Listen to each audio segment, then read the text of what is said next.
자, 이번 시간에는 생물 다양성에 대해서 해볼게요. 자, 그래서 우리가 이제 생물 다양성은 총 이제 우리가 5번, 6번으로 되어 있어서 이제 한번 보도록 하겠습니다. 5번, 6번.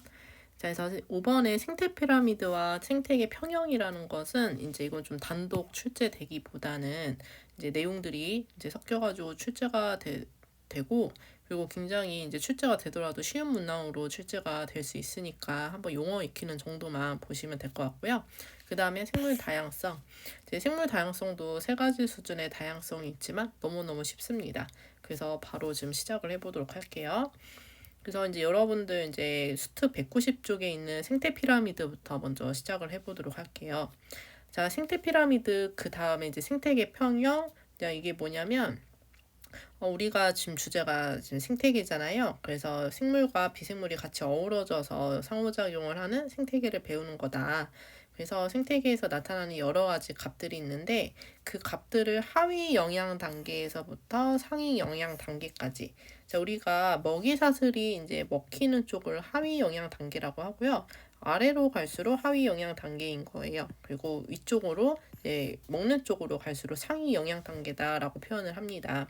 그래서 영양 단계마다 그 값들이 얼만큼씩 차지하는가를 이제 쌓아놓고 올려보니까 보통 이렇게 피라미드 형태의 형태로 위로 올라갈수록 값이 작아지는 경우들이 많더라. 그래서 생태계에서 나타나는 여러 가지 값들을 이런 모양들을 생태 피라미드라고 이렇게 합쳐서 부릅니다. 그래서 이제 각각을 좀 이제 살펴보도록 할게요. 자, 일단은 개체수 피라미드인데요. 지금 맨 밑에는 이제 생산자, 그 위가 1차 소비자, 그 위가 2차 소비자, 그 위가 3차 소비자라고 했을 때 각각에 해당이 되는 단체의 개체수를 측정을 하는 거예요.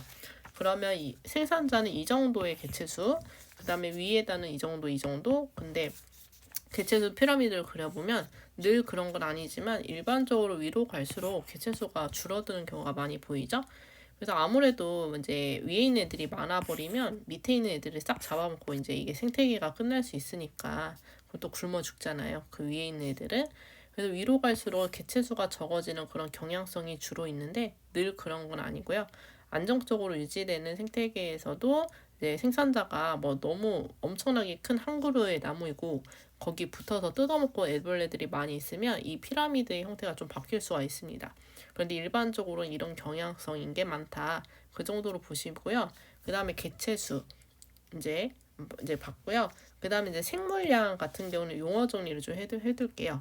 생물량이 교육과정 바뀌기 전에는 문항으로 출제됐을 때 생물량이라는 표현을 썼고, 그 다음에 이제 교육과정 바뀌고 이제 2021 그때 평가원 문항에서는 생체량이랑 그 다음에 이렇게 생물량 이렇게 병기에서 했었어요. 두 개를 같이 쓰는 걸 병기라고 했는데 같이 표현을 한 게 이렇게 표시를 했었고요. 그리고 우리 문항으로 출제가 될 때는 아마도 같은 표현으로 통일이 될 거다라고 생각을 합니다. 그래서 생물량이라는 것은 그 어떤 특정 공간에 있는 유기물의 양이다라고 생각을 하시면 되는데 그 단계의 생물들이 구성하고 있는 유기물의 양이다. 그래서 이제 생산자라는 집단을 구성하고 있는 그런 유기물의 양. 그래서 여기에서 이제 제곱미터다라는 것은 어떤 면적 안에 그 얼마만큼의 유기물이 있느냐를 그램수로 나타낸 이제 중량으로 나타낸 거거든요. 그래서 여기 있는 생물의 중량이다라고 생각을 하시면 되는데 이것도 위로 올라갈수록 줄어드는 아무래도 개체수 위로 올라갈수록 줄어드는 경우가 많으니까 개체수가 많고 적고 하다는 얘기는 그거를 구성하는 유기물의 양도 그렇게 따라갈 수밖에 없잖아요, 보통은. 그래서 그리고 위로 올라갈수록 줄어드는 그런 경향성을 보여주는 가 많다. 하지만 언제나 그런 건 아니고요. 조금 형태가 다를 수 있습니다. 그런데 예외가 없는 건 딱 이거 하나예요. 그래서 예외가 없이 언제나 위로 올라갈수록 줄어드는 거는 에너지 피라미드 하나다라고 생각해 주시면 됩니다. 얘는 무조건 예외 없이 상위로 올라갈수록 에너지량은 줄어들 수밖에 없다라는 것을 기억을 좀 해두시고요. 여러분들 이제 개념 체크 부분에 역피라미드 형태에서도 잠깐 언급이 있어서 이제 보시면 되는데 외울 필요는 없지만 한번 들어만 보시면 됩니다. 그래서 이제 여기 이것은 생산자, 1차 소비자, 2차 소비자, 3차 소비자 이렇게 막대기로 표현을 할 수 있고 이건 이제 선생님이 오히려 간단하게 그렸는데 하위 영양 단계에서부터 상위 영양 단계까지 쌓아 올려놓고 보니까 오히려 상위로 갈수록 값이 커지는 애들도 있더라. 그래서 그거의 예시로 우리 교재에 제시된 것이 에너지 효율이나 그 다음에 하나하나 개체의 크기나 그 다음에 생물 농축 정도 이런 것을 예시로 봤어요. 그래서 한번 들어만 보시면 되는데 이런 것들 디테일하게 묻지는 않을 거고 선생님이 지난 시간에 이제 에너지 효율 얘기하면서 보통 효율은 이 상행 영양 단계로 갈수록 양질의 그런 먹이를 먹기 때문에 올라가는 경우가 많이 있다. 그런 일반적인 경향성이 있다. 이런 얘기를 했었고요. 그 다음에 개체수는 위로 올라갈수록 줄어들지만 잡아먹고 먹히는 관계를 생각을 해보면 토끼보다는 스라소니가 조금 더 크고 스라소니보다는 표범이나 호랑이라든지 이런 애들이 좀 더 위로 올라갈수록 개체수가 좀 더 커지는 그런 경향성도 있습니다. 일반적으로 아닐 수도 있는데 그 다음에 이제 뭐 생물 농축이라는 것은 중금속 같은 거 있잖아요.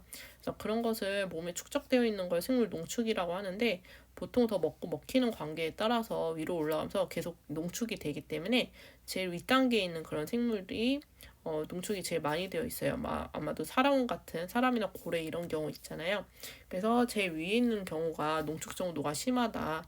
그래서 이런 것들이 있을 수 있지만 보통 그려놓으면 그냥 이렇게 피라미드 형태로 보이는 경우가 많다. 예외 없이 항상 작아지는 것은 에너지 피라미드이다. 이 정도로 이해하시면 되겠습니다. 그래서 앞에 문항의 생물량이나 생체량 어쩌고저쩌고 해도 당황하지 마시고 우리 몸을 이제 구성하는 유기물의 양 있잖아요. 그런 것들 측정해서 올려놓은 값이다. 이렇게 생각을 해주시면 되겠습니다. 그런 내용입니다. 그 다음에 뭐 더 쉬운 거는 생태계 유지 과정이에요. 그러니까 생태계에서 일단은 평형을 유지한다는 것은 어떤 뜻이냐면 뭔가 균형이 잘 맞아 떨어진다는 얘기잖아요. 그래서 어떤 거의 균형이냐 하면은 우리 지난 시간에 배웠던 에너지의 흐름도 잘 일어나. 그러니까 에너지의 흐름이 잘 되는 것은 들어오는 에너지의 양과 나가는 에너지, 열 에너지로 빠져나가는 에너지 양이 균형이 이루어지면 평형이 잘 이루어진다고 볼 수 있겠죠.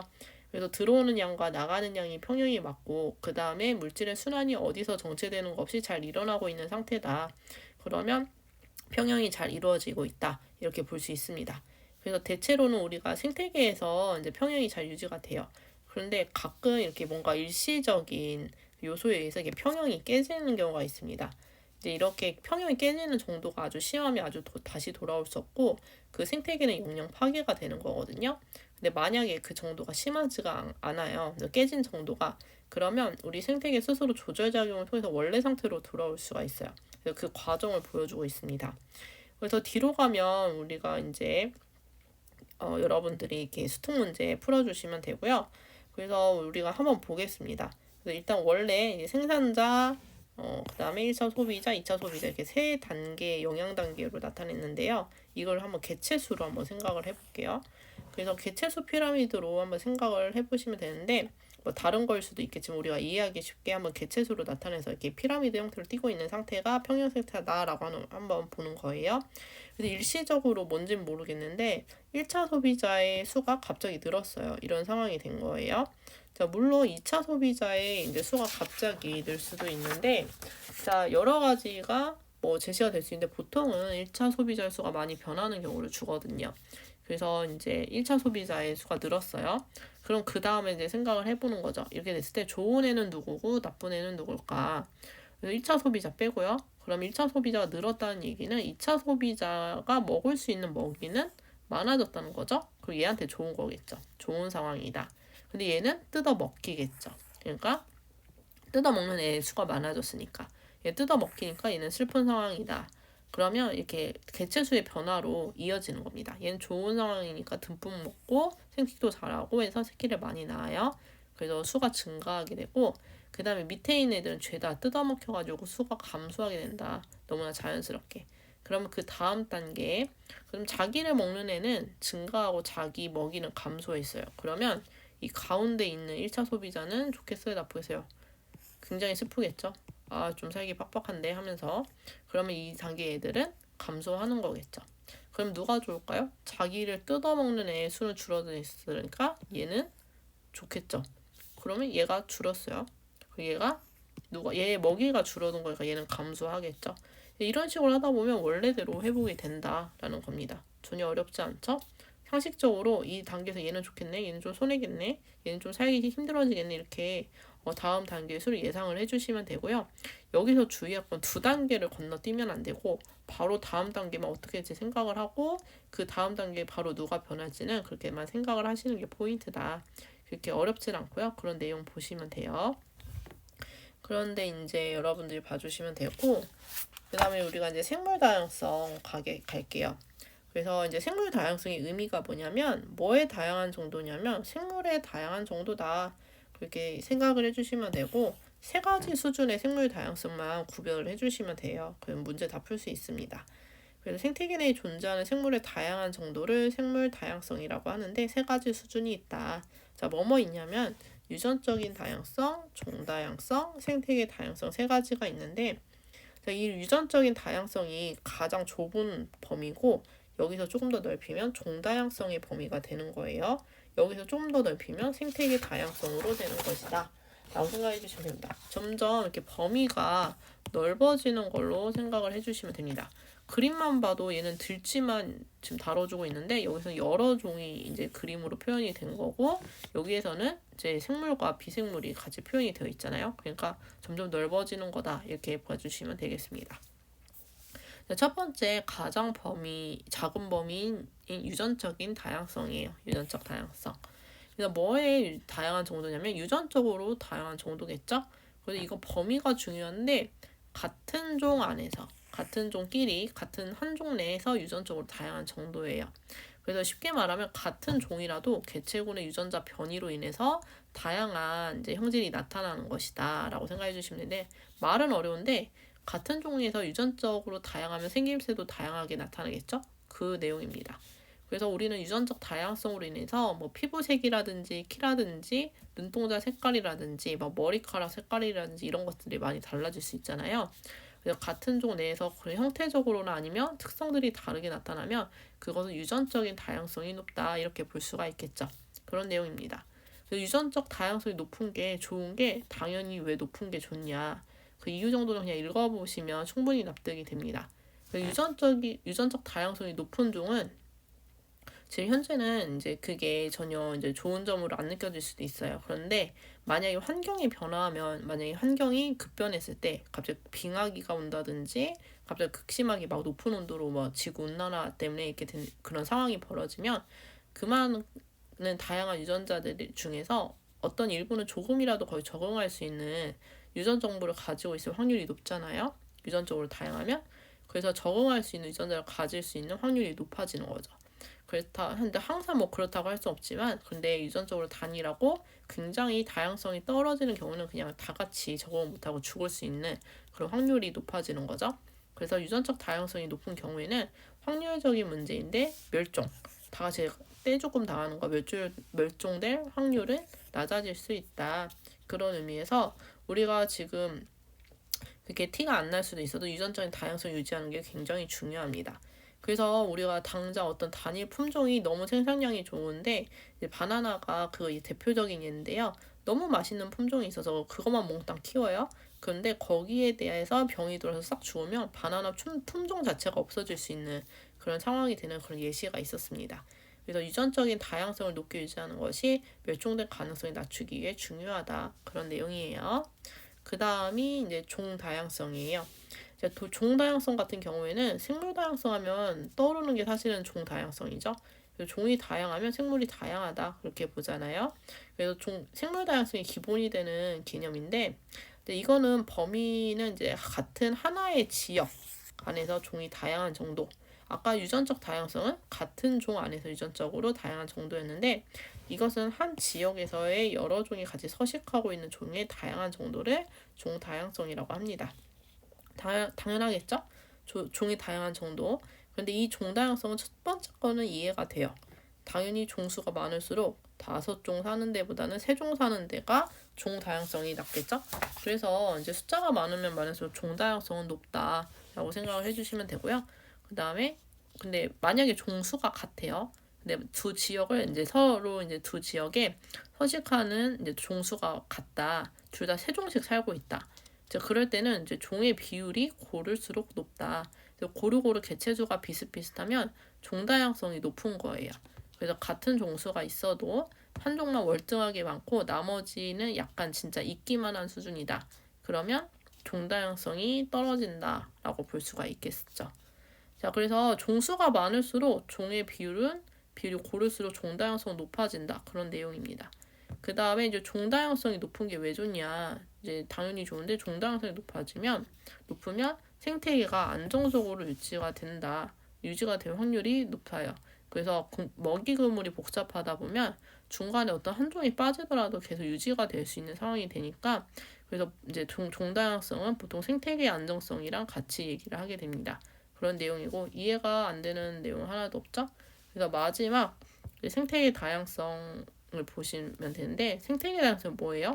생태계의 다양한 정도예요. 근데 여기서 우리가 이제 그것만 생각을 해주시면 되는데 생태계가 뭐죠? 생태계는 생물뿐만 아니라 그걸 둘러싸고 있는 비생물적인 다른 말로 환경 요소까지 같이 얘기하고 있는 것이 생태계다라고 생각을 해주시면 되겠죠? 그래서 지금까지 종다양성, 유전적 다양성은 생물에만 얘기를 했는데 지금 보면 지금 어떤 지역에 다양한 생태계가 존재하는 것을 의미를 하겠죠? 그러니까 환경적으로 다양한 걸 포함을 하고 있다라는 얘기예요. 그래서 사막, 초원, 산림, 습지, 호수, 강, 바다 이런 것들이 다양하게 많이 나타날수록 생태계 다양성이 높다. 우리가 가도 들판만 있는 거랑 가도 바다만 있는 거랑 그런 상황보다는 들판도 있고 바다도 있고 강도 있고 산도 있고 그런 경우를 우리가 어떤 전체적인 생물 다양성이 높아질 수밖에 없어요. 그래서 그런 상황을 얘기를 한다. 그래서 생태계라는 것 자체가 생물과 환경에 같이 포함이 되어 있기 때문에 생물과 환경 사이에 대한 관계에 대한 그런 다양성을 포함을 하겠죠? 그럴 수밖에 없겠죠? 그래서 생태계라는 범위 자체가 그러니까 그런 거고 생태계 다양성이 높다는 얘기는 다양한 환경이 같이 공존을 한다라는 얘기겠죠. 그래서 아까 선생님이 조금 전에 얘기한 것처럼 그러면 각 생태계 종류마다 나타날 수 있는 생물 종들이 다르게 있으니까 다양한 생태계가 같이 어우러져 있을수록 거기에 다양한 종이 나타날 수밖에 없습니다. 그래서 바다에만 사는 종이 있고 강에도 있고 바다에도 있으면 강에만 사는 종과 바다에 사는 종이 같이 나타날 수밖에 없잖아요. 그렇죠? 그리고 산에만 사는 종도 같이 나타날 수 있고 그래서 다양한 그런 환경 조건이 있을수록 종 다양성까지 높아질 수 있다. 이런 내용을 정리를 해주시면 되겠습니다. 전혀 어려울 게 없어요. 그런 내용들이고 그리고 우리가 생물 다양성에서 핵심이 뭐냐 주로 물어보는 것이 뭐냐면 유전적 다양성에서 이거는 이제 범위가 같은 종 내에서다라는 거 그거 잘 보시면 되고 그 다음에 종다양성 같은 경우에는 같은 지역 내에서 이런 범위들이 섞여서 물어보는 경우가 많기 때문에 이런 것들만 포인트를 잘 짚어서 주시면 된다라는 그런 내용입니다. 그 다음에 이제 종다양성에 대한 이제 있는 참고 자료예요. 아까 선생님이 조금 전에 뭐라고 했냐면 종다양성은 종수가 많을수록 그 다음에 균등하게 분포할수록 종다양성이 높다라는 표현을 했어요. 그래서 지금 세 가지 지역에 대한 자료가 나와 있는데 지금 세 지역에서 군집 1, 2, 3 그리고 종 A, B, C, D가 지금 여기 그림으로 나타나 있는데요. 지금 여러분들이 다 굳이 세야 될까봐 여기서 세서 다 표로 줬어요. 그래서 1이라는 것은 군집 에서 이제 A, B, C, D가 다 나타나고 있죠. A, B, C가 다 나타나고 있는데 여기 4종이 있습니다. 그래서 4종이라고 좀 쓰여 있어요. 그 다음에 군집 3에서도 지금 4종이 다 나타나요. 그죠? 4종이 다 나타나는데 군집 2에서는 뭐가 없냐면 종씨가 없어요. 그래서 이렇게 생긴 애가 없어요. 그런데 보니까 없는데 지금 여기서는 지금 3종밖에 없는 상황이죠. 그래서 만약에 종 다양성을 따져보자 하면 얘가 꼴등이죠. 그래서 3등이에요. 3위. 여기서 1, 2, 3등 가리라고 안 했는데 여기서 3위. 그래서 군집 1과 2는 똑같이 종수가 4개인데 1위와 2위를 가릴 수가 있을 것인가? 가릴 수가 있다라는 겁니다. 그래서 군집 1에서는 4개체, 그 다음에 군집 1에서는 4개체, 5개체, 7개체, 4개체 이렇게 분포를 하고 있죠. 근데 군집 3에서는 얘가 압도적으로 많죠. A가 13개, 그 다음 2개, 2개, 3개. 그럼 어디다 더 균등해요? 1이 더 골고루 분포해 있다라고 볼 수 있겠죠. 그러면 얘가 상을 주자. 종다양성이 높은 애 상을 주자. 그러면 군집 1위가 1위, 그 다음에 군집 3은 종수는 같지만 균등도가 떨어져서 2위. 그래서 종수 자체가 다른 군집 2는 3위로 마무리를 하게 된다. 이렇게 볼 수 있습니다. 이렇게 일단은 종수를 먼저 보고 종수가 같을 때는 균이란 정도로 본다. 너무 쉽죠? 이런 것만 나오면 좋겠죠. 그 다음엔 생물 다양성. 생물 다양성이라는 게 이렇게 세 가지 수준으로 나오는데 출제되는 범위는 이게 다 끝난 거예요. 여기서는 일단 들어만 두면 됩니다. 자, 생물 다양성은 높은 게 당연히 좋겠죠? 자, 왜 중요하겠어요? 이런 요인 때문에 들으면 다 이해되니까 자, 생태계의 안정성이 유지되기 좋으니까 종이 많으면 많을수록 편형이 잘 안 깨지니까 그죠? 그래서 그 다음에 생물 자원으로 이용을 할 수 있으니까요. 정말 우리 위주로 우리가 써야 되니까 뭐가 필요할지 모르니까 뭐 이런 건데 어쩔 수 없고 이것도 맞는 말이니까 그래서 생물 자원으로 이용할 수 있으니까 그래서 이건 다양성을 보존을 해야 된다. 그래서 뭐 다양한 생물 자원의 효율적 이용과 개발 이것도 같은 맥락이잖아요. 그죠? 이런 것들을 위해서 다양하게 유지하는 것은 중요하다라는 인간 본의의 설명을 하고 있고요. 이런 거 보겠어요? 너무 당연하죠? 그 다음에 이제 생물 자원을 어떻게 쓰고 있는가 나오는데 이 표를 보고 달달달 외워야 되나 고민하지 마시고 이런 거 외우지 않으셔도 되고요. 우리 이제 이런 거 교과서에 직접 이용은 뭐고 뭐 간접 이용은 뭐고 뭐 이거 나누지 않은 교과서가 훨씬 더 많기 때문에 간접 이용 뭐 직접 이용 이런 거 따지지 말고 직접 이용과 간접 이용을 나눈 것은 뭐 직접 이용은 뭐 이게 없으면 살 수 없다. 뭐 이렇게 그런 정도만 아시면 되고 간접 이용은 이게 있으면 좋아. 더 편리 없어도 살 수는 있어. 뭐 이런 느낌으로 구분을 하시면 된다라고 생각해 주시면 되겠습니다. 그래서 이렇게 보면은 어떤 사례가 있나 봤더니 생물 자원으로 이용되고 있는 사례다. 그 정도로만 이해하시면 되거든요. 그래서 의식주는 입는 거, 먹는 거, 자는 데 쓰는 거 당연히 이용되고 있고 의약품으로도 이용이 되고 있잖아요. 그렇죠? 그 다음에 좀 화석 연료라든지 뭐 종이라든지 이런 것도 우리한테 삶에 도움을 주는 건데 종이 없어도 되지 않나요? 하지만 우리가 이제 문명 사회에서 뭐 필수적인 것으로 생각이 되고 있다 봅니다. 그래서 아무튼 여기에 범위가 되어 있고요. 이런 범위에서 분류에 대해서는 문제를 내지 않으니까 그냥 보고 넘어가시면 됩니다. 그 다음에 간접적으로 이용하는 경우를 봤을 때 뭐 이런 방풍림이라든지 뭐 이런 자연정화 같은 경우에는 환경 조절자로 이 자원이 이용될 수 있는 그런 상황이 있다. 그 다음에 뭐 지표종이라는 표현이 있는데 뭐 지표종이랑 있는데 특정 지역에 환경 상태를 어떤 생물이 있냐 없냐를 통해서 정보를 얻는 경우가 있어요. 대표적인 예가 지유류인데요. 여기서는 지표종으로서의 지유류가 중요한 게 아니라 우리가 배웠던 거 한번 리마인드 해보면 천이할 때 나왔죠? 천이할 때 1차 천이할 때 토양이 없는 상태에서 일어난 천이에 개척자로 주로 들어오는 게 지유류였습니다.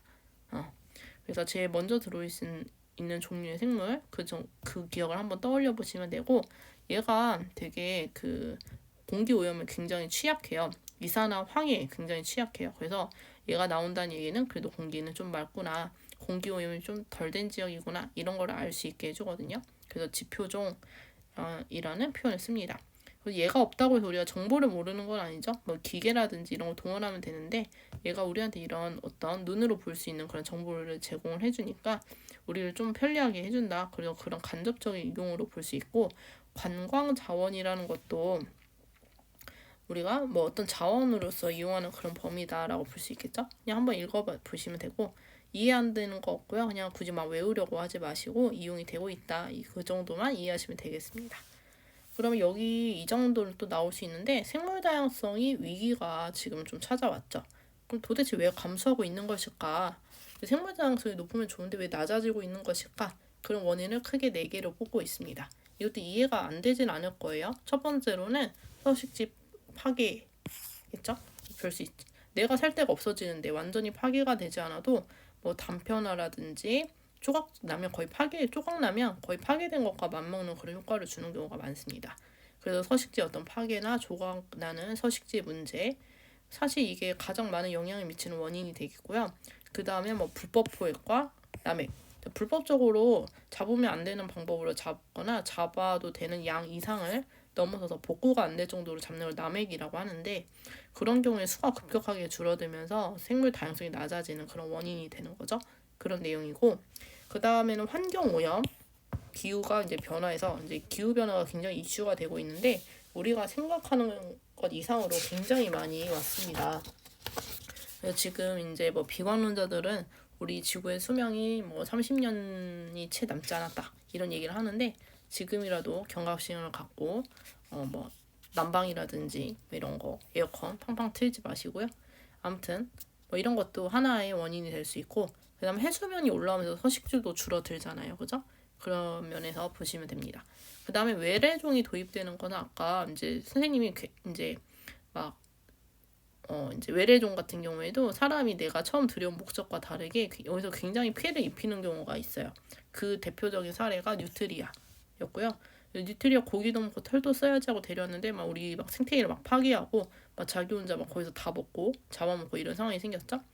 자, 이렇게 생각해 주시면 되고 그다음에 또 이제 또 하나 얘는 가시박이라는 게 있어요. 얘가 덩굴 식물인데 자, 여러분들이 이제 차를 타고 산길 같은 데를 쭉 가보면 나무가 있는 게 아니라 나무가 있어야 될 자리인데 거기 막 이렇게 막 덩굴 식물이 덮고 있는 게 있어요. 덩굴 천막을 친 것처럼. 그러면 산들이 이렇게 많이 되어 있는 경우가 있는데 그 여기 밑에 있는 나무가 다 싹 말라 죽어요. 광합성을 못 하니까. 그래서 그런 외래 식물, 가시박도 지금 많은 영향을 주고 있고 그래서 외래에 들여온 내가 어떤 의도를 가지고 들여온 애들도 있고 우연하게 들어온 애들도 있는데 그런 애들이 우리가 예상하지 못한 그런 결과를 나타낼 수 있다. 그래서 생태계를 교란시킬 수 있다라는 그런 내용이 제시가 됐습니다. 그럼 나중에 우리가 생물다양성 위기를 해소하기 위해서는 이런 요인을 좀 제거해주면 해소가 될 수 있겠죠? 그런 면으로 연결을 해볼 수가 있고요. 그 다음에 우리가 이제 서식지에 관련된 거 한번 자료를 보겠습니다. 보면 이제 서식지 파괴에 이제와 관련된 내용인데요. 자, 뒤에 가면 이제 여러분들 수능 테스트 이제 풀어 보시면 이제 이런 자료 나올 건데요. 한번 보겠습니다. 자, 그래서 원래는 이제 여기서 읽어줘야 될 것은 보존되어야 하는 면적입니다. 보존되는 면적인데 원래 100이었어요. 근데 이 면적에서 반이 날라갔어요. 반만 남았어요. 그러면 생물은 몇 퍼센트가 남을 것이냐? 쭉 올라가서 보면은 90%가 남는 거예요. 그럼 몇 퍼센트가 없어진 거죠? 10%가 없어진 거예요. 멸종된 거예요. 이렇게 보는 겁니다. 그러면 이 10%는 우리가 눈에 보이는 그런 큼직큼직한 애들이 주로 빨리 사라지고 많은 서식지를 요구하는 그리고 기타 이제 다른 미생물들이라든지 세균 같은 그런 종류들이 주로 남기 때문에 우리가 생각하는 것보다 10%가 사라지는 게 더 크게 체감이 되게 영향을 많이 미치게 된다. 그런 자료예요. 그런 것들 읽어주시면 되는 것들이고요. 그 다음에 우리가 이제 보는 게 서식지 단편화인데 그러니까 서식지를 이렇게 막 반절 아니면 90% 파괴하는 상황이 아니더라도 조금 파괴했는데 이렇게 내등분을 내버리는 거죠. 그러면 이제 이 내부에 넓은 공간을 요구하는 그런 생물들이 있거든요. 대체로는 뭐 대형 육식동물 이런 애들이 있는데 그런 애들이 살 수 있는 면적이 거의 없어지는 거죠. 이런 상황이 되면 걔들은 먼저 빨리 사라져요. 대신에 이렇게 됐을 때 뭐가 늘어나냐면 가장자리 면적은 지금 색칠되어 있는 이것이 이제 지금 가장자리 면적은 늘어나면서 가장자리에 서식지를 요구하는 애들은 사실 큰 타격이 없을 수도 있어요.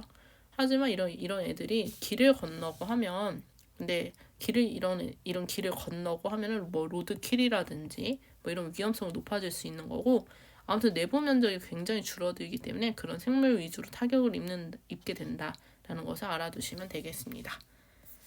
이제는 이제 생물 다양성 보전 방안이에요. 이것도 그냥 들어보시면 돼요. 이건 그냥 한번 읽어보세요. 그래서 어떤 수준이 있냐 하면은 개인적 수준, 사회적 수준, 국가적 수준, 국제적 수준이 있습니다. 개인적 수준은 뭐 여러분들이 뭐 개인적으로 에너지를 절약하고 뭐 자원을 재활용하면 되는데요. 여러분들이 뭐 분리수거도 잘하고 뭐 이렇게 잘 하시는데 그럼 나는 에코백 뭐 텀블러 이런 거 쓰면 이제 뭐 개인적 수준에서 에너지를 절약하는 거 아닌가 자원을 재활용하는 거 아닌가라고 생각할 수 있는데 에코백 뭐 많이 쟁여봤자 뭐 더 아무튼 뭐 이것도 쓸데없는 소비잖아요, 그죠? 그래서 이제 있는 거를 수명이 다할 때까지 쓰는 것이 환경 보호예요. 그리고 텀블러 하나만 있으면 뭐 10개씩 사모아 이런 것은 뭐 전혀 의미가 없기 때문에 이런 것들은 그냥 좀 사지 마시고 그냥 필요한 것만 사서 있는 거 위주로 쓰자 그렇게 생각해 주시면 되겠습니다. 그다음에 사회적 수준은 그러니까 이제 국가적 수준은 따로 있잖아요. 그러니까 법으로 지정하고 이런 것을 국가적 수준인데 그런 거 말고 국가적인 범주는 아니지만 시민단체라든지 뭐 비정부 기구라든지 막 이렇게 나와서 시위할 수 있는 그런 조직들 있잖아요. 그런 경우를 사회적 수준이라고 봅니다. 그 다음에 나아가서는 국제적 수준으로는 이게 한 국가 단위에서는 해결이 안 되는 문제다. 그래서 이제는 그러면 이제 국가적으로 이제 뜻을 모으는 경우가 있다. 그렇게 보시면 되고요. 그냥 국제 수준은 다양한 국제 협약이 있다. 이렇게 이제 생각을 해주시면 되겠죠. 이제 우리가 이제 있는 교재에 있는 내용을 다 빠르게 훑어봤고요. 여러분들 우리 이제 생물 다양성의 보전 방안은 다 했습니다. 여러분들 지금까지 수업 들으시느라고 너무너무 수고 많으셨고요. 수능 문제는 꼭 필수인 거 아시죠? 많이 풀어보시고요. 여러분들 너무 지금까지 수고 많으셨습니다. 네, 안녕. 수업 들으라고 수고 많으셨습니다. 수업 끝나시고 빨리 수능 문제 풀러 가세요. 안녕.